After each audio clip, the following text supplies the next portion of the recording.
Ousmane Gueye.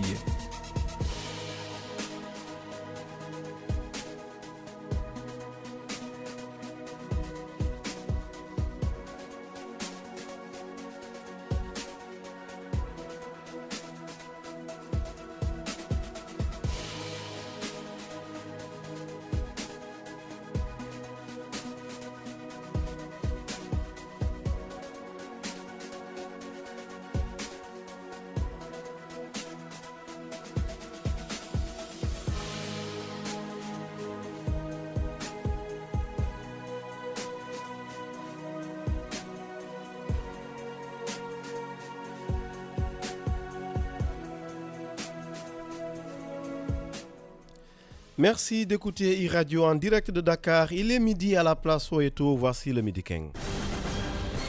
L'opération livraison d'Ousmane Sonko en cours à l'Assemblée nationale depuis 11 heures. Les parlementaires sont appelés à statuer sur la demande du parquet dans l'affaire de viol présumé. Le leader de PASTEF a prévenu hier qu'il ne répondrait pas à sa convocation. Gros dispositif sécuritaire constaté aux alentours de l'hémicycle. Une tentative de manifestation dispersée à Rufisque dans la matinée. À Dakar, l'on se plaint de ces turbulences qui impactent le quotidien des populations. Du live, des analyses et des reportages pour constituer l'essentiel de cette édition. Merci d'avoir choisi iRadio. Nous sommes en direct. Bienvenue. iRadio, le Midi King. Ousmane Gueye. Assisté de Biran Sissi à la mise en onde. Bonjour à tous. L'Assemblée nationale va-t-elle livrer Ousmane Sonko à la justice? Les députés sont en plénière et à huis clos depuis 11 heures pour se décider à l'issue d'un vote sur la levée ou pas de l'immunité parlementaire du leader de PASTEF en direct de la place Soweto. Omar Khan, l'un de nos reporters. Bonjour. Allô? Bonjour Omar Khan, bienvenue. Un dispositif sécuritaire plus que visible forcément aux alentours des lieux ce matin? Oui, impressionnant, très impressionnant dispositif sécuritaire ici aux alentours de l'Assemblée nationale depuis ce matin. Les députés, parce que nous les journalistes on est quand même tenus un peu loin de l'Assemblée nationale, presque derrière. Oui. Donc nous ne pouvons pas voir exactement ce qui se passe ni devant, encore moins à l'intérieur de l'Assemblée nationale. Toujours est-il quand même qu'il y a un important dispositif sécuritaire ici à l'Assemblée nationale, tout autour, mais quand même la circulation n'est pas bloquée, les voitures passent, vont et viennent, les scooters, les personnes vont et viennent, mais il y a quand même un impressionnant dispositif sécuritaire ici à l'Assemblée nationale. Pas de partisans de Ousmane Sonko aux abords de la représentation nationale? J'ai pas bien entendu Ousmane? Pas de partisans, pas encore de soutien de Ousmane Sonko aux alentours? Non, du tout. On n'a pas encore remarqué en tout cas quelconque partisan de Ousmane Sonko ou de qui que ce soit. Il y a juste quand même un impressionnant nombre de journalistes qui est là, oui. Mais pas de militants de qui que ce soit ici à l'Assemblée nationale actuellement. Merci beaucoup Omar Khan, l'un de nos reporters présents devant l'Assemblée nationale pour suivre cette plénière de l'Assemblée nationale. L'accès à l'hémicycle, justement Omar Khan, vous en parliez, c'est une obligation professionnelle, c'est ce que fait savoir le SYNPICS qui dénonce la décision de la conférence des présidents de l'Assemblée nationale de ne pas prévoir l'accès des journalistes pour un jour aussi important que ce vendredi. Le syndicat des professionnels de l'information et de la communication estime qu'une levée de l'immunité d'un député est un événement essentiel et le public a le droit de suivre tous les débats. Le secrétaire général Bamba Kassé, joint tout à l'heure par Papa Alioune Sarr. Il s'agit bel et bien d'une violation du droit du public à l'information. Le public sénégalais, pour le compte de qui cette assemblée se réunit, a l'impérieux devoir et droit de disposer des débats, de savoir ce qui se passe exactement, parce que cette assemblée agit et acte à son nom. D'accord? Autant on peut comprendre que pour des raisons de Covid, qu'on puisse restreindre l'accès, parce qu'il y a eu des cas de Covid à l'Assemblée, mais cela ne doit pas justifier qu'on puisse restreindre l'accès à l'information. Restreindre l'accès physique ne doit pas signifier restreindre l'accès à l'information. Aujourd'hui, nous sommes en 2021, il y a plusieurs moyens de faire en sorte que les débats puissent être suivis par tous les Sénégalais que cela intéresse, y compris par les médias et en direct. On n'a pas besoin d'avoir à l'intérieur de l'Assemblée nationale un média, quel qu'il soit, public, qui après va faire un résumé de la situation. Aujourd'hui, le public sénégalais, pour un jour aussi important que celui-ci, où il s'agit d'examiner la levée de l'immunité parlementaire d'un acteur politique majeur, eh bien, le public sénégalais a le droit de suivre les débats en direct. À l'instant, Bamba Kassé, secrétaire général du SYNPICS, sur les conditions de couverture par la presse de cette affaire. Ousmane Sonko Adji Sarr, direction à présent le domicile du leader de PASTEF, Abou Tedesso, bonjour. Bonjour Ousmane. Il y a du mouvement là-bas? Non, pour l'instant, il n'y a absolument rien à signaler donc. Il y a juste la police qui veille au grain. Voilà. Et sauf que nous avons interrogé quelques riverains qui ont fait état un peu de leur appréhension par rapport à ce qui pourrait se passer. Sinon, il n'y a absolument rien. Merci beaucoup Abou Tedesso. Nous vous gardons bien sûr en repérage, notamment en perspective de l'édition de 13h. Des manifestations fortement redoutées, d'autant plus que ce ne serait pas une première dans cette affaire. Ousmane Sonko Adji Sarr refuse qu'un mouvement d'humeur d'individus encagoulés qui ont brûlé des pneus avec incidence sur la circulation a été vite dispersé, mais il reste que c'est une habitude bien têtue au Sénégal, que la rue en souffre quand des politiques sont appelés à la barre. Le reportage de Nima Sadio. Sur une allée du Centenaire moins bondée que d'habitude, se trouve un groupe de taximans en train de discuter. Ibra Diouf, conducteur de taxi, regrette les manifestations qui ont causé beaucoup de dégâts. Je trouve que c'est une mauvaise idée pour nous les conducteurs de taxi parce que ça a des conséquences sur notre métier. Peut-être qu'ils ont de bonnes raisons pour manifester. Abdou Gueye est affilié à un parti politique, mais ne cautionne pas les violences. Je ne suis pas d'accord avec les manifestations. Je fais partie de la mouvance présidentielle, mais même si je suis avec le président de la République, je n'accepterai jamais de jeter des pierres pour lui. C'est les Sénégalais qui paient souvent les pots cassés. Il y a plusieurs manières de manifester sa colère. Hassan Faye. Les cartes d'électeurs sont là pour ça. Si un candidat ne te plaît pas, le mieux serait d'aller aux urnes et voter. C'est mieux que de brûler des pneus et d'indisposer les gens. C'est les biens d'autrui qui sont souvent visés par les manifestants. Cette situation conduit même certains Sénégalais à se demander si l'État ne serait pas responsable de la politisation de la sphère publique.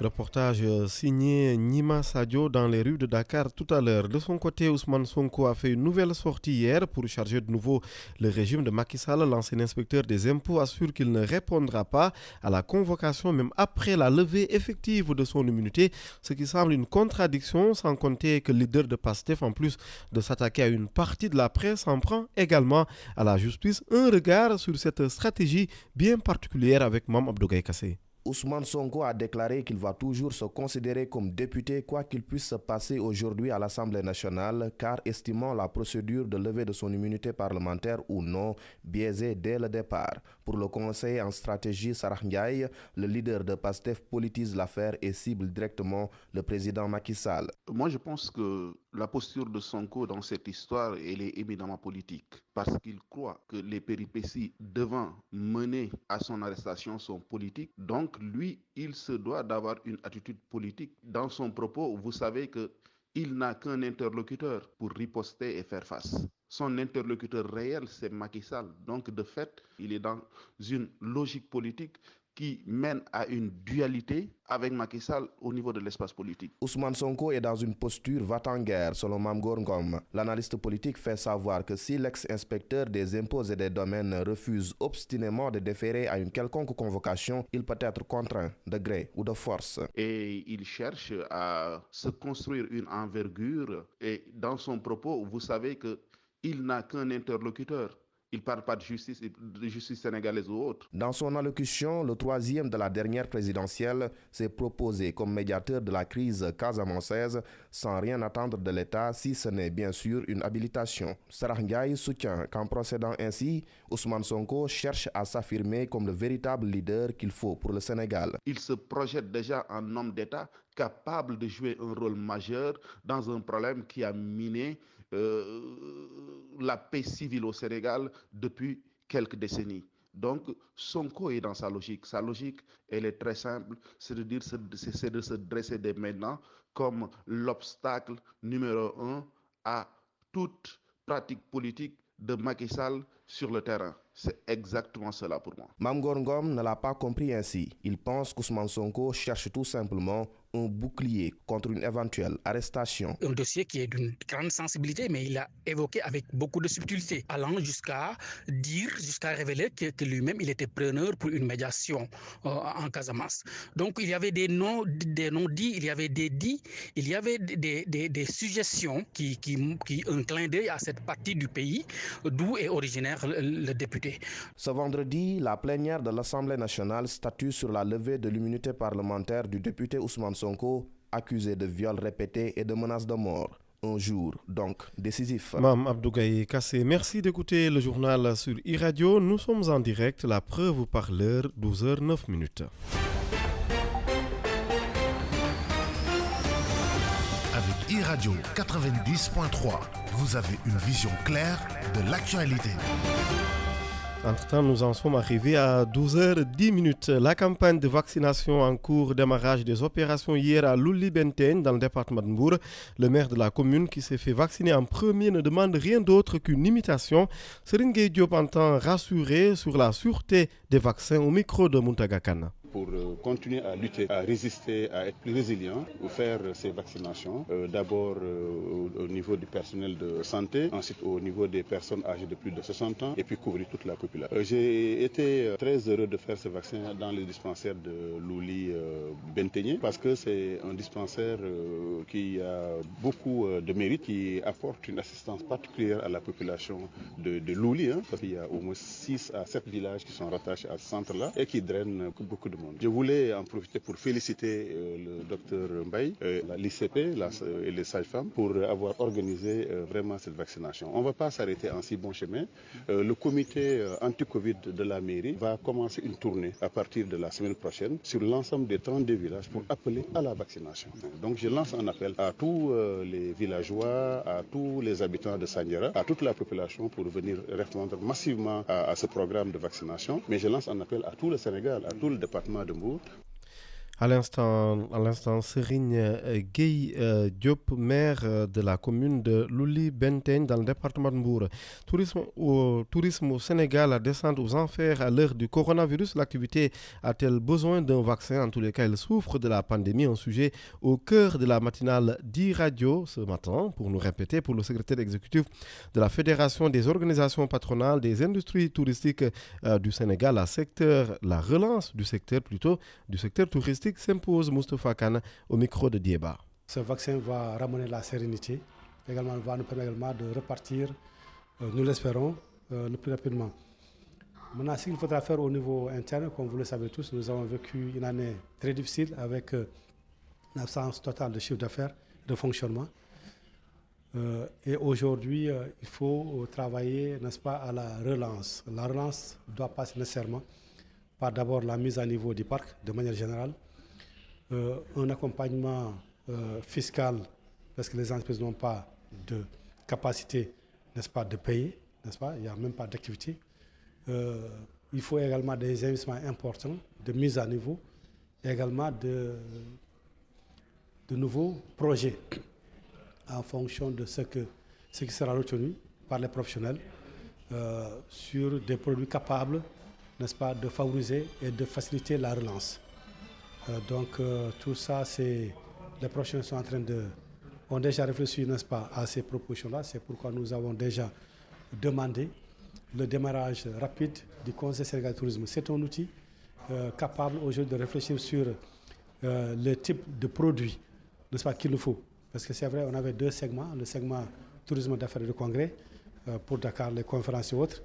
Mais là, avec également le Covid, les habitudes, on peut changer. Il y a l'autre segment, c'est le segment loisirs, qui était pratiqué essentiellement vers Saly, Cap Skirring, Saint-Louis, un peu Saint-Louis et autres, et qui avait également une influence sur le Sine Saloum. Moustapha Kane, son co-débatteur Dr Amadou Fassa se dit en phase. Le directeur général du cabinet Atifa, Amadou Fassa, invite l'État à dialoguer avec les acteurs. Il a par ailleurs déploré la fermeture de certains hôtels ainsi que le licenciement d'employés. Actuellement, on est dans une situation extrêmement compliquée à cause de cette pandémie et avec les restrictions qu'il y a eu au niveau du déplacement des touristes. La situation est devenue au niveau mondial très compliquée. Et comme vous le savez, aujourd'hui, il y a, par rapport à 2019, on a eu presque une perte de 1 300 milliards de dollars par rapport à 2019. Et on a eu presque 1 milliard en moins d'arrivées de touristes au niveau mondial. Tout ça à cause de cette pandémie. Et je pense aujourd'hui qu'il faudrait que les professionnels et l'État puissent s'asseoir et discuter et voir les meilleures voies pour pouvoir essayer de sauver ce qui peut être sauvé, c'est-à-dire en priorité les emplois et aussi les entreprises touristiques. On entend que King Fahd Palace, mais il y en a d'autres qui ont licencié. Et maintenant, le plus dramatique, il y a des hôtels qui ont complètement fermé. Maintenant, pour éviter cette situation-là, ça va être difficile. Peut-être c'est de voir comment on peut peut-être alléger le couvre-feu pour permettre aux gens au moins de faire fonctionner les restaurants des hôtels. Parce qu'à 21h, quand le couvre-feu démarre à 21h, forcément, les restaurants du soir ne peuvent pas fonctionner. Donc les gens ne peuvent pas aller au restaurant. C'est un peu compliqué. Et je pense que la meilleure solution, c'est de revoir la stratégie. Obliger les gens peut-être à respecter les gestes barrières. E-Radio, c'est l'international.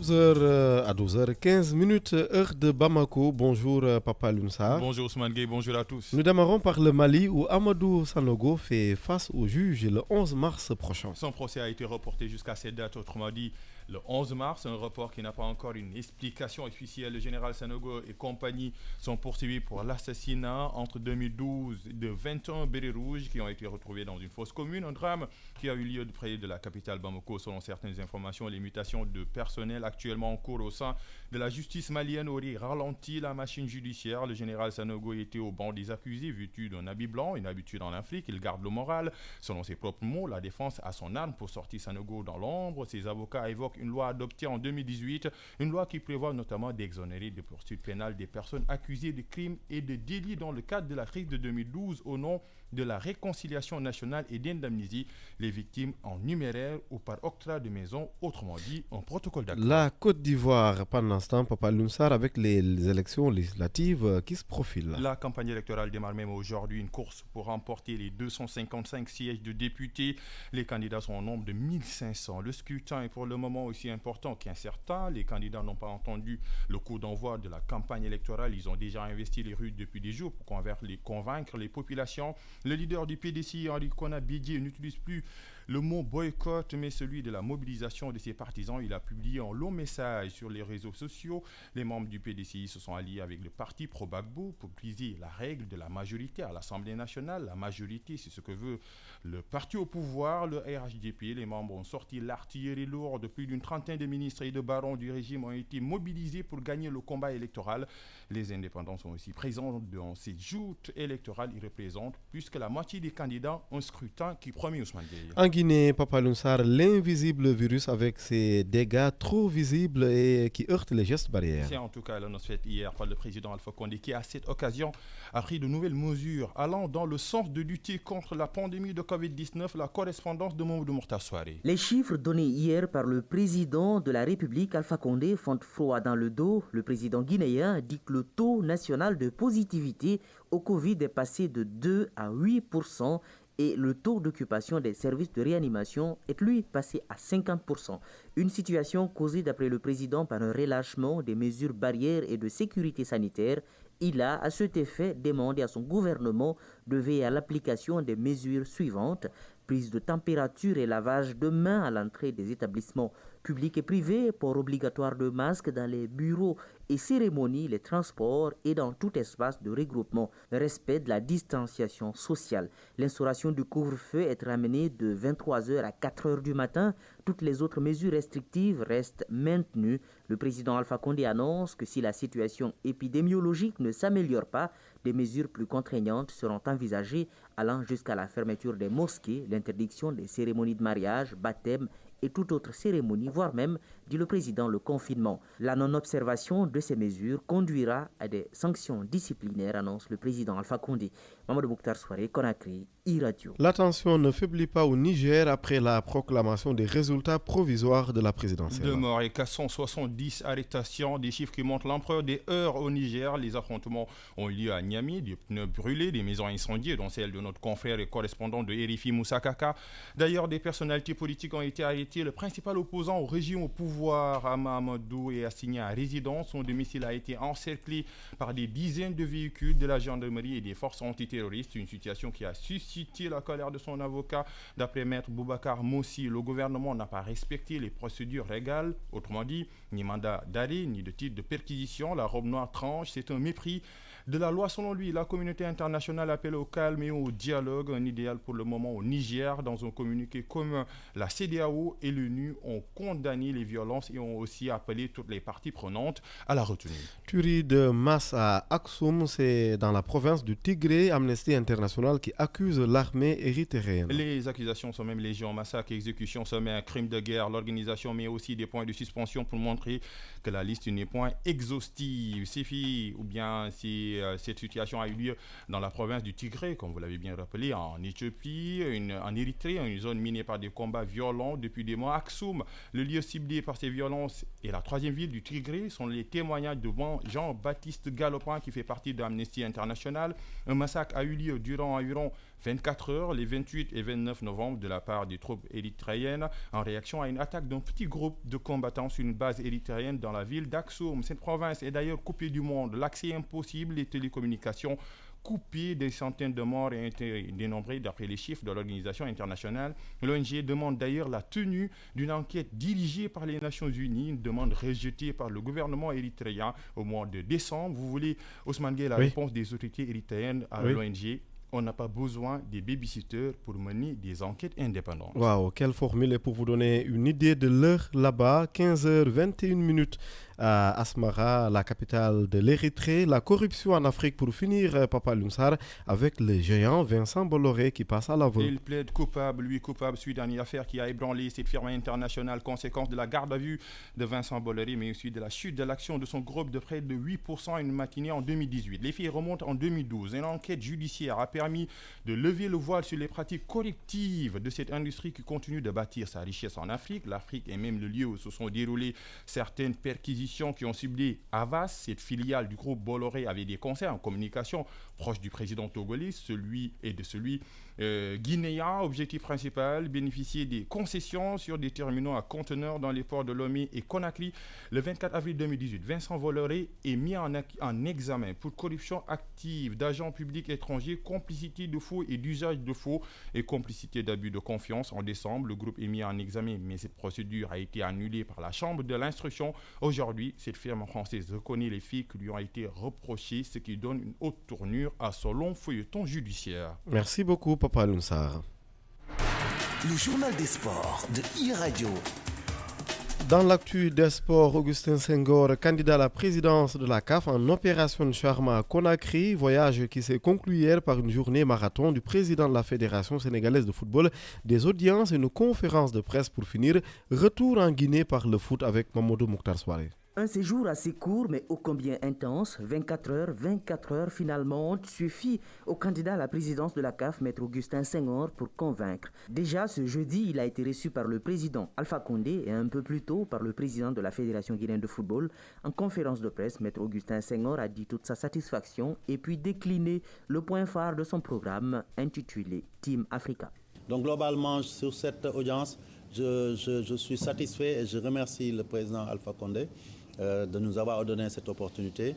Et aujourd'hui, je pense que je vais suivre ces prescriptions à la lettre et nous allons travailler ensemble à y arriver. Pour le reste, je dirais simplement que dans le cadre de mon programme, j'ai évoqué un aspect important qui s'appelle Initiative Team Africa. Je pense que je vais mettre ça en lien avec la visite que nous venons de faire. Je pense que Team Africa, c'est simplement nous dire nous-mêmes que nous pouvons réaliser la CAF que nous voulons par nous-mêmes, pour nous-mêmes et avec l'accompagnement des autres. Mamadou Antonio Souare, président de la FEGIFOOT, ayant déjà pris connaissance du contenu de son programme, a magnifié le projet du candidat Senghor. Il a un très bon programme. Il a souhaité discuter parce que lui reste ouvert avec les autres candidats pour qu'ils se mettent autour de la table. Ce qui est important aujourd'hui, nous avons reçu le candidat Senghor. Il a un parcours. Son parcours est connu. Les autres aussi ont leur parcours est connu. Mais je rejoins le président de la République qui disait que l'évaluation était importante. Occasion a été saisie par les deux partis pour s'échanger des cadeaux symboliques. Maître Augustin Senghor et sa délégation ont repris hier la direction de Dakar. Mamadou Mokhtar Souari, Conakry, iRadio. Belle transition, merci beaucoup. Nous revenons à Dakar justement avec le football club de Bambilor qui végète depuis 2007 dans le championnat régional de Dakar. Il a mobilisé toute la commune pour réussir la montée à national cette saison. Les entreprises et les autorités communales ont répondu à l'appel avec la réfection du terrain et des contrats de sponsoring à la clé. Reportage Babacar Sek. Le football club de Bambilor affiche ses ambitions pour le championnat régional qui va débuter ce week-end. Selon l'entraîneur Nader Badji, l'effectif est prêt pour la compétition. On a eu à prendre les hommes qu'il faut. Les hommes qu'on a vu qu'ils peuvent nous apporter quelque chose pour cette année. Vu l'objectif qu'on a eu à nous soumettre par rapport au club, on voit que vraiment avec tout ça là, avec tous ces hommes qu'on a là, on pourra réussir à cette mission qui nous a été attribuée par l'FCB. Chez les joueurs, l'objectif est la montée en national. Massamba Dramé, attaquant FCB. Carrément, on est prêt mentalement, physiquement. Tout est là effectivement pour assurer la montée, Inch'Allah. Je pense que cette année, il y a vraiment du changement. Et du côté du joueur, du staff, tout le monde a ressenti ça. Et vraiment, les joueurs sont satisfaits de ça. Et vraiment, nous, on est vraiment contents du staff, vraiment. Et quand même rendre fier notre public et voilà, tout le village de Bambilor, Inch'Allah. Venu encourager les joueurs, le maire de la commune de Bambilor a annoncé le début des travaux du terrain pour que l'équipe puisse accueillir à domicile. Je ferai le tout avant ce match, que la clôture du terrain puisse démarrer à partir de lundi au plus tard mardi. Parce que nous n'avons que cette jeunesse. Et ce que cette jeunesse a besoin, nous devons le faire. Et vous avez besoin qu'on termine la clôture. Inch'Allah, on va redémarrer la clôture et fermer les portes, Inch'Allah, pour que Bambilor puisse recevoir ici. Et ce sera un plaisir pour nous. Pour atteindre l'objectif de la montée en national, le président du club a signé des contrats de sponsoring avec des entreprises de Bambilor. Babacar Seck, Rufisque, iRadio. iRadio, c'est partout au Sénégal. Midi 26, la chronique hebdomadaire de Mahmoud Ibra Kane, levée de l'immunité parlementaire du député Ousmane Sonko, l'Assemblée nationale en plénière ce vendredi. Adji Sarr, qui accuse le leader de PASTEF de viol et de menace de mort, a été entendu hier par le juge d'instruction. Parallèlement, plusieurs partisans de Sonko et autres activistes ont été arrêtés pour menace de troubles à l'ordre public. Attention, danger, l'alerte de Mahmoud Ibra Kane. 100 chiffres mythiques. Les 102 universitaires et chercheurs sénégalais ne pouvaient pas mieux trouver comme symbole pour interpeller le président de la République sur la crise de l'état de droit. C'est donc un échantillon symbolique de l'intelligentsia du pays qui prend position sur la question des droits et des libertés. Et une lecture entre les lignes du manifeste des 100 donne à lire que le chef de l'État n'est pas que destinataire de la tribune.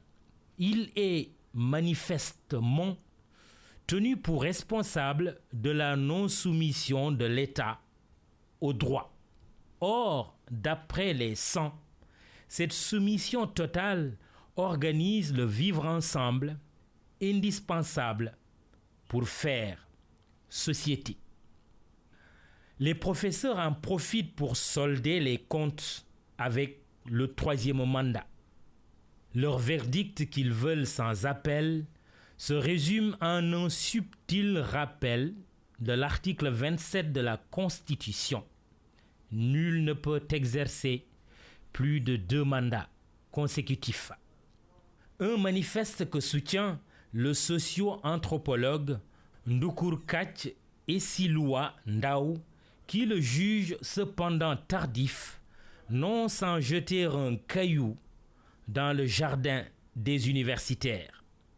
Le plus cocasse, titille le sociologue, c'est que ce sont presque ces mêmes signataires, en tant qu'idéal type, et particulièrement les juristes qui manipulent et taillent au quotidien nos constitutions. Ils devraient plutôt appeler à brûler les facultés et UFR de droit et sciences juridiques qui nous produisent autant de compétences pour diviser notre pays. Que 100 fleurs s'épanouissent, que 100 écoles rivalisent. Vendredi noir ou vendredi saint, le Sénégal est à l'écoute de son Assemblée nationale. C'est ce jour, en effet, que les députés vont lever ou maintenir l'immunité parlementaire de leur collègue Ousmane Sonko, accusé de viol et de menace de mort par une masseuse sortie de l'anonymat d'un salon de douceur et de beauté. Adji Sarr a désormais un nom et un visage qu'elle porte sur ses jeunes et frêles épaules. Entre accusation de viol et accusation de complot, entre délation et négation, entre appel à l'insurrection et arrestation, entre action et réaction, entre propagation et vaccination contre un virus mortel, une chose est certaine, on n'est pas au bal des saints. Bienvenue au bal des masques et des masqués. Le sang va-t-il gicler entre la détermination d'une Assemblée nationale à aller jusqu'au bout de la procédure et le tir de barrage d'un leader des PASTEF et ses partisans? Mortal combat? Peut-être oui, peut-être non. Le redouté Clédor Sène, sans son Amadou, est arrêté. Lui, rappel des faits oblige, c'est celui-là qui fut jugé et condamné pour l'assassinat du juge Babacar Seye le samedi 15 mai 1993. Même amnistié, les faits sont encore frais dans les mémoires et têtus. Koundobin rey sa mam, so gisee lu ñuul daw. Chat échaudé craint l'eau froide. Droit de l'homme pour droit de l'homme. État de droit pour état de droit. Chacun est libre de défendre ou de pourfendre. Mais la cause de Clédor est-elle défendable? Le mal de ce cher Sénégal, c'est souvent l'incapacité des hommes et des femmes de discerner le héros du zéro, le vrai du faux, le bien du mal, le bon du mauvais. Venons-en à la question qui tue. Ousmane Sonko va-t-il répondre à la convocation du juge d'instruction dans l'hypothèse plus probable, voire évidente, de la levée de son immunité parlementaire en raison du fait majoritaire? Avec l'audition hier jeudi de la plaignante Adji Sarr, la logique serait que le magistrat instructeur du 8e cabinet veuille également entendre la personne accusée, Sonko en l'occurrence. Instruction à charge et à décharge, comme le dicte la procédure. Mais, car il y a désormais un grand mais, le chef de file des patriotes ne semble pas disposé à répondre à une quelconque convocation, d'où qu'elle vienne. Dialectique entre une justice jugée non indépendante et une justice décidée à se faire respecter. Après son niet définitif de déférer à la convocation à la fois de la gendarmerie et de l'Assemblée nationale, la perspective d'un autre nom catégorique d'Ousmane Sonko au juge serait grosse de danger. Les 100 auront alors raison ou tort, selon que le vendredi soit noir ou saint. Ika Mamoudou Ibrakan, merci beaucoup. Midi 33 de la pub et les journaux.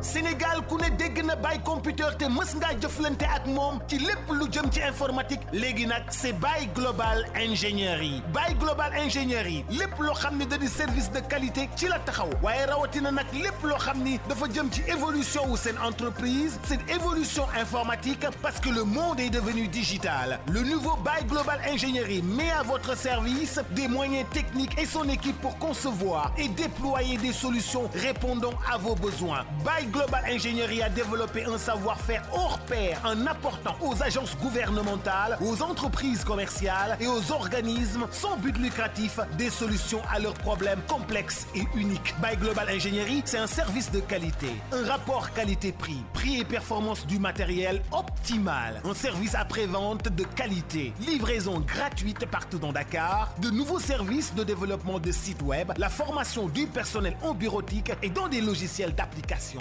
Baye Global Ingénierie, avenue Blaise Diagne, angle rue 5, en face stade Iba Mar Diop, 33 842 71 81. 33 842 71 81 ou le 77 529 82 21. Baye Computer devient Baye Global Ingénierie. Nous sommes très tactiles. Vous avez connu et bien travaillé avec Baye Computer. Baye Computer devient Baye Global Ingénierie. Baye Global Ingénierie vous offre la revue de presse. E-Radio, la revue de presse. Ousmane Gueye. Accusé de viol et de menaces de mort par la masseuse Adji Sarr, le leader de PASTEF n'est pas vraiment décidé à honorer sa convocation. Dans une nouvelle déclaration, Ousmane Sonko invoque une procédure parlementaire viciée à l'arrivée. Ça donne pour reprendre enquête un ancien inspecteur des impôts et domaines qui se bande les muscles. La phrase choc de la sortie d'hier, reprise par plusieurs journaux, si Macky Sall veut me liquider, qu'il se salisse les mains. Dès lors, Sonko prend le maquis, constate critique. Sonko sonne la résistance de l'avis de Sud Quotidien. Sonko, prêt à tout, défie la justice, observe Tribune. Sonko récuse le juge et annonce une confrontation, note Les Échos. Sonko opte pour la confrontation, souligne L'As Quotidien, avec ce qu'enquête appelle le baroud d'honneur. Finalement, c'est un accusé qui n'entend répondre de rien, toujours convaincu que son arrestation imminente et illégale a déjà été programmée par le président de la République. Précision à lire dans l'Observateur qui consacre sa pleine une à l'audition d'Adji Sarr, l'image de la victime présumée de viol sous escorte à sa sortie du bureau du juge du 8e cabinet montrée en illustration par le quotidien généraliste de Futurs Médias. Non seulement elle maintient ses accusations, mais la jeune femme va même plus loin en se disant prête pour un face-à-face avec Ousmane Sonko pour le confondre. Écrit l'Observateur. La même Adji Sarr insiste, persiste et signe dans Les Échos en étant beaucoup plus précise sur sa déclaration. La violée, avec les guillemets pour citer critique, cuisinée pendant 5 heures de temps, a été cachée hier avec un tribunal bunkerisé, rapporte L'As Quotidien, quand Source A souligne qu'elle est entrée dans les moindres détails. Le chef de l'État est-il aussi entré dans le moindre détail hier lors de sa vaccination, critiqué pour n'avoir pas donné le coup d'envoi officiel de la campagne comme sous d'autres cieux.